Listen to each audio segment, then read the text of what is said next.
Hello friends, welcome to PC Square for Biology. Today we are going to attend the last lecture of chapter 1 whose name is Chemical Reaction and Equation.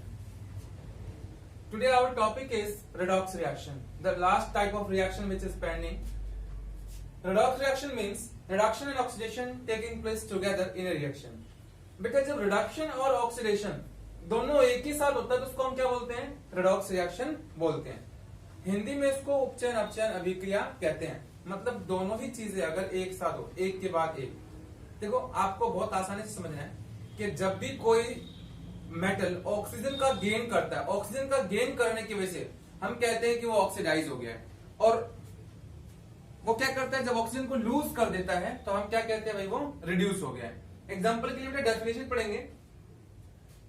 Oxidation it is a process in which gain of oxygen take place. मैंने पहले समझाया आपको, जहां पर oxygen का gain कर लिया जाए, मतलब मेटल ने क्या किया, ऑक्सीजन का गेन कर लिया.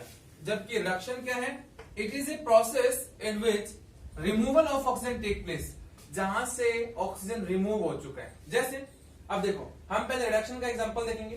कॉपर ऑक्साइड था, इसको हमने हाइड्रोजन के साथ रिएक्ट कराया तो क्या हो गया, कॉपर अलग हो गया और जो ऑक्सीजन था वो हाइड्रोजन के पास चला गया. तो देखो इसमें हाइड्रोजन ने ऑक्सीजन गेन किया है. ये देखिए हाइड्रोजन ने क्या किया, ऑक्सीजन गेन कर लिया. तो इसका तो क्या हो गया, ऑक्सीडेशन. और कॉपर ऑक्साइड ने क्या किया, ऑक्सीजन लूज कर दिया. तो इसका क्या हो गया है, रिडक्शन. एक ही रिएक्शन में दोनों ही एग्जांपल हो गए. फिर आपके पास है एल्यूमिनियम, आयरन ऑक्साइड है. आयरन ऑक्साइड को हमने एल्यूमिनियम के साथ रिएक्ट कराया तो एल्यूमिनियम ट्राइऑक्साइड बन गया यहाँ पर, और आयरन फिर से अलग हो गया. अब यहाँ पर क्योंकि इसने ऑक्सीजन गेन कर लिया इसलिए इसको हम क्या बोलते हैं कि इसका ऑक्सीडेशन हुआ है. फिर देखो बेटा हमारे पास किसके एग्जांपल है, हमारे पास एग्जांपल है ऑक्सीडेशन के. और कॉपर को हमने ऑक्सीजन की प्रेजेंस में रिएक्ट कराया तो क्या हो गया, कॉपर ऑक्साइड हो गया. मतलब कॉपर का क्या हुआ है, ऑक्सीडेशन, क्योंकि ऑक्सीजन गेन हुआ है. अब देखो आम जीवन में ऑक्सीजन के ऐड होने की एक्टिविटीज बहुत सारी आप देखेंगे. एग्जांपल के लिए आप जानते हैं कि आयरन मॉइस्चर के साथ रिएक्ट करता है. जब आयरन मॉइस्चर के साथ रिएक्ट करता है तो वो ऑक्सीजन का गेन कर लेता है और बनाता है आयरन ऑक्साइड. और आयरन ऑक्साइड मतलब आयरन ने क्या किया, ऑक्सीजन का गेन किया तो उसका भी क्या हो गया है, उसका भी ऑक्सीडेशन हो गया है. यहाँ पर मैग्नीशियम का एग्जांपल भी है.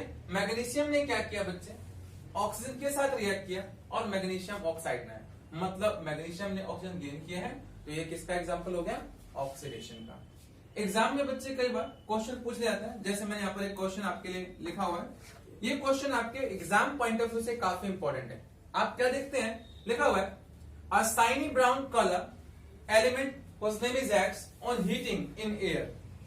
आपके पास X नाम का एक तत्व है जिसका जो रंग है वो भूरा है, वो चमकीले भूरे रंग का तत्व है. जब उसको हम क्या करते हैं, गर्म करते हैं वायु की उपस्थिति में, इसका जो रंग है वो काला हो जाता है. On heating in air becomes black in color. Means आपको मैं बता दूं, इसमें कहा गया है कि आपने क्या लिया, कोई X नाम का एलिमेंट लिया, आपने उसको एयर की प्रेजेंस में हीट किया तो उसका जो प्रीवियस कलर था शाइनी ब्राउन, अब वो ब्लैक हो चुका है.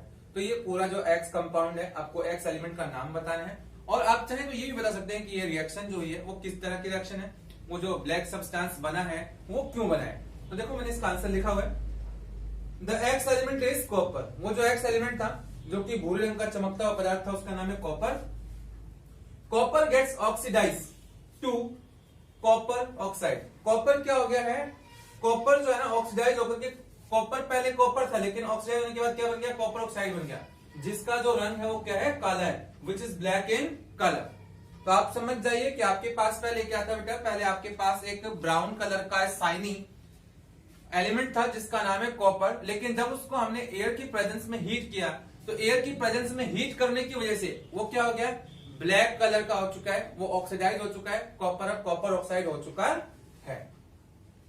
देखिए यहाँ पर लिखा है मैंने, ये क्या है, कॉपर है, रेडिश ब्राउन. इसका जो रंग है पहले हल्का लाल भूरा है. ऑक्सीजन के साथ, मॉलिक्यूलर ऑक्सीजन के साथ रिएक्शन करने के बाद इसने क्या बना है, कॉपर ऑक्साइड, जिसका रंग जो है वो काला है, ब्लैक है. अब देखिए ऑक्सीडेशन के नाम पर हमारे पास एक टॉपिक आता है जो एग्जाम्स में सीबीएसई के जो एकेडमिक एग्जाम्स होते हैं या फिर जो क्लास टेस्ट होता है आपका, बेटा उसमें एक क्वेश्चन बहुत सिंपल सा हो जाता है, right the advantage and disadvantage of corrosion. ये बताइए कोरोजन का एडवांटेज क्या है और डिसएडवांटेज क्या है। और कोरोजन ना कह के वहां पर पूछा जाएगा कि right the advantage of oxidation. Oxidation का फायदा लिखिए। अगर आप क्या करते हैं, किसी मेटल को ऑक्सीजन के साथ रिएक्ट करा करके उस मेटल को ऑक्सीडाइज करा के उस मेटल के ऑक्साइड के लेयर बना करके उससे आपको फायदा हो रहा है, तो इसे एक्सप्लेन करना है। इस टॉपिक के बारे में आप चैप्टर 3 में अपनी केमिस्ट्री की बुक में पढ़ेंगे, जिस टाइटल का नाम क्या है, एनोडीकरण, एनोडाइजिंग। हिंदी में इसको बोलते हैं एनोडीकरण, जिसमें एल्यूमिनियम क्या करता है बेटा, ऑक्सीजन के साथ रिएक्ट करके एल्यूमिनियम ऑक्साइड बनाता है, जो कि प्योर एलिमेंट को ऑक्सीजन के साथ कांटेक्ट में आने से रोकता है। इस कंडीशन में जो ये ऑक्सीडेशन है वो हमारे लिए फायदेमंद है। लेकिन बच्चे मैं आपको बता दूं, केवल इस ऑक्सीडेशन की वजह से प्रतिवर्ष विभिन्न व्यवसायिक कंपनियों को बहुत ज्यादा नुकसान होता है, क्योंकि जो आयरन है बेटा ये मॉइस्चर के साथ रिएक्ट करके आयरन ऑक्साइड बनाता है, मैं पहले बता चुका हूं, और ये बहुत ज्यादा नुकसान करता है किसी भी कंपनी का। आयरन की मेंटेनेंस में बहुत ज्यादा पैसा खर्च होता है, फिर भी आयरन डैमेज हो जाता है और उसको हमें रिप्लेस करना पड़ता है नए एलिमेंट से। अगर हम कोरोजन से अपने एलिमेंट्स को बचाना चाहते हैं तो हमें क्या करना पड़ेगा, उसके ऊपर पेंटिंग करनी पड़ेगी, उसके ऊपर हमें एक ऐसी लेयर लगानी पड़ेगी जो उस एलिमेंट को ऑक्सीजन के साथ कांटेक्ट में आने से रोके, ताकि वो मेटल जो है ऑक्सीडाइज ना हो। और जब वो मेटल ऑक्सीडाइज नहीं होगा तो उसका जो टफनेस है, उसकी जो प्रॉपर्टीज हैं वो बनी रहेगी, उसका जो स्मूथ शाइनी सरफेस है वो सभी बने रहेंगे। कोरोजन आपके एग्जाम्स में 2 नंबर में भी पूछा जाता है, 1 नंबर में भी पूछा जाता है। जब 1 नंबर में पूछा जाएगा तो आपको केवल कोरोजन को एक्सप्लेन करना होगा, लेकिन जब 2 नंबर में पूछा जाएगा तो आपको कोरोजन को एक्सप्लेन करना है, उसका एक रिएक्शन लिखना है, और साथ ही ये भी बताना है कि कोरोजन से बचाने के लिए आप क्या क्या कर सकते हैं। जैसे कि आपने लोहे पर जो पेंटिंग का काम किया वो उसको कोरोजन से बचाने के लिए। हम देखते हैं लोहे की वस्तुओं पर, जैसे साइकिल की हैंडल के बीच में हम ग्रीस लगा देते हैं स्मूथनेस के लिए, ताकि उसके बीच में फ्रिक्शन जो है वो कम से कम हो। ये भी एक अच्छा तरीका है हमें किसी भी तरह का ऑक्सीडेशन जो है उसको रोकने के लिए। बेटा इस चैप्टर का जो लास्ट टॉपिक है वो है रेंसिडिटी, वो भी ऑक्सीडेशन से ही संबंध रखता है। जब आपके पास घर में किसी भी तरह का कोई तला हुआ पदार्थ है, मान लीजिए आपके घर में आलू के चिप्स हैं, पोटैटो चिप्स हैं, या फिर आपने नमकीन बना करके रखी हुई है, विभिन्न प्रकार के जो तले हुए पदार्थ आप घरों में इस्तेमाल करते हो, लंबे समय तक जब आप उसे खुला रख देते हैं, आप मॉइस्ट कंडीशंस में उसको रख देते हो, मान लीजिए आपने जिस बर्तन में रखा उसमें मॉइस्चर था, तो वो क्या हो जाएगा बेटा, वो ऑक्सीडाइज हो जाएगा और उसके स्वाद में, उसके स्मेल में बिल्कुल बदलाव आ जाएगा। तो किसी भी पदार्थ के स्वाद में जो आने वाला बदलाव है, जो उसके टेस्ट में आने वाला जो बदलाव है, इसे हम हिंदी में कहते हैं विकृत गंधिता और इंग्लिश में बोलते हैं रेंसिडिटी। तो ये क्यों होता है, तो मैंने आपको पहले बताया कि जो ये फैटी सब्सटेंस होते हैं, जो ऑयली सब्सटेंस होते हैं, जैसे कि पोटैटो चिप्स एटसेट्रा, ये सभी क्या करते हैं, एयर में जो ऑक्सीजन है उसके साथ रिएक्शन करके,